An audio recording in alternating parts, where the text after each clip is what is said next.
अच्छा, जो लोग रो रहे थे कि विराट कोहली चले गए, अब हमको एग्रेशन देखने को नहीं मिलता क्रिकेट में, उनको यशस्वी जायसवाल ने बोल दिया, भैया लड़का फ्रंट फुट पर खेलने लगा है। विराट तो खाली मैदान में पंगे लेते थे, यशस्वी जायसवाल ने तो सोशल मीडिया पर भी पंगा लेना शुरू कर दिया। कल हमने आपको बताया था कि किस तरीके से यशस्वी जायसवाल और श्रीलंका क्रिकेट टीम के बीच भयंकर पंगा हो गया, जहां मामला फिजिकल तक हो गया। अब क्रिकेट में ये होता है, आप बातों में चाहे जितनी भी लड़ाई कर लो, लेकिन एक दूसरे को टच नहीं करना चाहिए। लेकिन श्रीलंका के साथ यशस्वी जायसवाल ने वही किया, और अब सबसे बड़ी डिबेट यही बन गई है। इसी मुद्दे पर हर्षा भोगले साहब एक वीडियो में बोल रहे थे, जहां पर उन्होंने ये कहा कि ये साफ था कि जब श्रीलंका वालों ने यशस्वी को आउट किया तो उनको सेंड ऑफ दिया, और कुछ ऐसी बातें बोली जो नहीं बोलनी चाहिए थी। इस बात पर लॉजिकल चीज तो ये थी कि यशस्वी इन बातों पर ध्यान न देते और पलटकर वो क्यों आए, और श्रीलंका वालों से वो कुछ ज्यादा क्लोज चले गए जितना उनको नहीं जाना चाहिए था। हर्षा भोगले साहब ने इस पर यह भी कहा कि आपने भी तो भाई पिछले मैच में डिकवेला के साथ कहासुनी करी थी, और ये कहा था कि छक्का मार के दिखाओ। तो जब आप वहां पर स्लेजिंग या फिर बातचीत कर रहे थे और उन्होंने आपको पलट का जवाब नहीं दिया, तो आपको भी नहीं देना चाहिए था। इतना टैलेंट होने के बाद अगर आप इस तरह की हरकतें करते हैं तो आपके टैलेंट पर भारी पड़ जाती है। अब ये बात हर्षा भोगले का पर्सनल ओपिनियन थी, और कई लोग का यही मानना है कि ऐसा नहीं होना चाहिए था। हालांकि कई लोग जायसवाल को सपोर्ट भी कर रहे हैं, लेकिन जायसवाल तो मैदान के बाद सोशल मीडिया पर भी ठंडे नहीं दिखाई दिए, और उन्होंने इस वीडियो पर ही कमेंट कर दिया। ये देखिए उन्होंने क्या लिखा, उन्होंने लिखा कि जब आपको पता ही नहीं है कि मैदान पर क्या बोला गया, तो आपको भी जजमेंट पास नहीं करना चाहिए।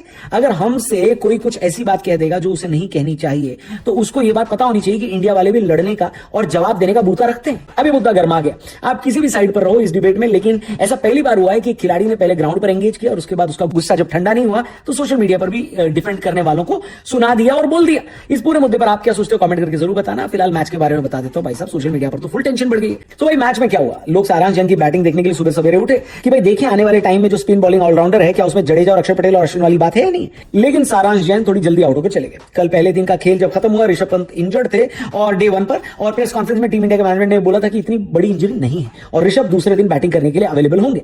जैसे ही सारांश जैन का विकेट गया, ऋषभ पंत बैट लेकर आ गए और क्रीज पर जम गए भारत के 2 विकेट कीपर ध्रुव और पंत। और फिर ऋषभ पंत ने अपनी ऋषभ पंती दिखानी शुरू कर दी। अपनी इनिंग में उन्होंने 2 छक्के लगाए, और इस बीच वो छक्के लगाने के मामले में एडम गिलक्रिस्ट से भी आगे निकल गए। अब टेस्ट क्रिकेट में उनसे ज्यादा छक्के सिर्फ ब्रैंडन मैकलम और बेन स्टोक्स ने लगाए हैं। इस लिस्ट में भी ऋषभ पंत तीसरे नंबर पर है, और भारत की तरफ से भारत के बाहर सबसे ज्यादा टेस्ट रन बनाने वाली लिस्ट में भी ऋषभ पंत अब भारत के सबसे महान विकेट कीपर बन चुके हैं। उन्होंने धोनी का रिकॉर्ड तोड़ दिया है ब्रो। सिर्फ इतना ही नहीं, जब से वर्ल्ड टेस्ट चैंपियनशिप का कॉन्सेप्ट शुरू हुआ है उसके बाद से भारत के लिए टेस्ट में सबसे ज्यादा रन बनाने वाले बल्लेबाज भी पंत ही हैं। हालांकि इस लिस्ट में गिल भी हैं, यानी ये लिस्ट बदलती रहेगी, लेकिन कुल मिलाकर कहने का मतलब ये है कि पहले सेशन में हमारे दोनों विकेट कीपर्स ने श्रीलंका की आईसी की तैसी कर दी, और लंच तक भारत का स्कोर 6 विकेट के नुकसान पर 419 था।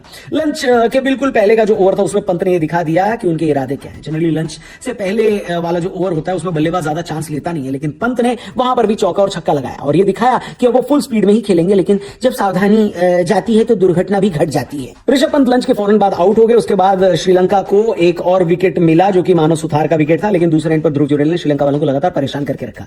ध्रुव ने श्रीलंका वालों से कहा कि तुमने ऋषभ पंत को भले ही सेंचुरी मारने से रोका हो, लेकिन मुझे नहीं रोक सकते।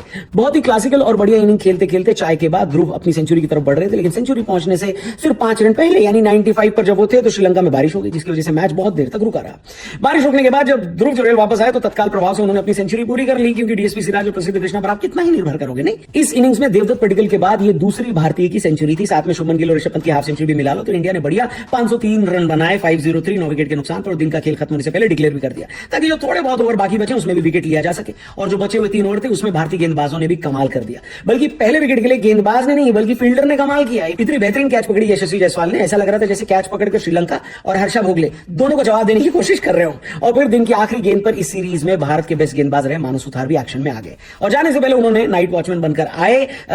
प्रभा जयसूर्या की विकेट लेकर स्कोर 8 रन पर 2 विकेट कर दिया, यानी श्रीलंका पहले इनिंग्स में अभी भी 495 रन पीछे है और उनके सिर्फ 8 विकेट बाकी हैं। अगर टीम इंडिया ये मैच इनिंग्स के मार्जिन से नहीं जीती तो इसका मतलब ये होगा कि या तो हमने थोड़ा खराब खेला है या फिर यहां से श्रीलंका बहुत बढ़िया खेल गई है। 5 दिन तक ये टेस्ट मैच जाता हुआ मुझे तो नहीं दिख रहा, लेकिन दूसरे दिन पर आप क्या कहना चाहोगे? ध्रुव जुरेल की सेंचुरी पर आप क्या कहना चाहोगे? ऋषभ पंत की इनिंग पर आप क्या कहना चाहोगे? और यशस्वी जायसवाल और हर्षा भोगले की सोशल मीडिया पर जो ये सुनी हुई है उसके ऊपर आप क्या कहना चाहोगे? कमेंट करके बताना। आपको क्या लगता है कि मैदान पर जो प्लेयर का रिएक्शन है वो नेचुरल होता है? क्या उसे हमें सीख देनी चाहिए? क्या उसे हमको बोलना चाहिए कि भाई ऐसा बिहेव करनी वैसा बिहेव कर, या फिर भैया वो ग्राउंड पर है उसे जैसा लगे वैसा बिहेव करें? तो हम थोड़ी ना ग्राउंड पर है, हमारे थोड़ी सामने सिचुएशन आई है। इस पे आप जो सोचते हैं कमेंट करके बताना, चैनल को सब्सक्राइब करके जाना, और लाइफ में अगर स्ट्रेस को है भगाना